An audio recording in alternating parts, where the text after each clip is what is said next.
Hello friends, welcome to cyber শিক্ষা। আজকে আমরা শিখবো কিভাবে কারো এক্সাক্ট এজ ক্যালকুলেট করতে হয়, ইয়ার্স, মান্থস আর ডেজ সহ। এর জন্য এক্সেলে ব্যবহার করব ডেটেড ইফ ফর্মুলা। তো এখানে আমি ডেটেড ইফ ফর্মুলা টাইপ করছি, ব্র্যাকেট অর প্যারেন্থেসিস যাই বলো অন করছি, করে রেঞ্জ সিলেক্ট করছি, কমা দিচ্ছি। টুডে একটা ফাংশনকে আমি ইউজ করব, করে ওপেন ক্লোজ প্যারেন্থেসিস কমা, তারপরে কি করব, কোটেশনের মধ্যে ইয়ার ওয়াই টাইপ করে প্যারেন্থেসিস অফ করব।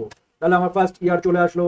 দেন মান্থে আসবো, সেম একই প্রসেসে ডেটেড ইফ ফর্মুলা ইউজ করে প্যারেন্থেসিস অন করব, রেঞ্জ সিলেক্ট করব, কমা দেবো। কমা দেওয়ার পরে টুডে ফাংশনটাকে আমি এখানে ব্যবহার করব, কমা দেবো। তারপরে ডবল কোটেশনে আমি ওয়াই এম ইয়ার মান্থ এটাকে ক্লোজ করে প্যারেন্থেসিস ক্লোজ করে এন্টার করব।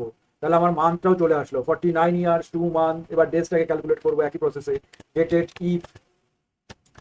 If parenthesis on, range select করে ফেললাম।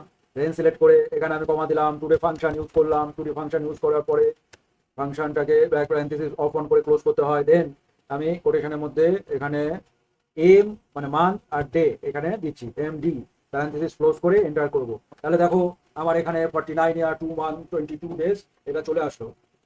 এই কমপ্লিট এজ ক্যালকুলেশন যে ফর্মুলাটা সেটা তোমরা নিজেরা করার চেষ্টা করবে, আদারওয়াইজ আমি নেক্সট ক্লাসে এটাকে দেখাবো। তো এইভাবে এক্সেলে খুব সহজে এক্সাক্ট এজ আমরা বের করে ফেলতে পারি। সাইবার শিক্ষা চ্যানেলটাকে সাবস্ক্রাইব করে ফেলো এক্সেল টিউটোরিয়ালের জন্য। Thank you.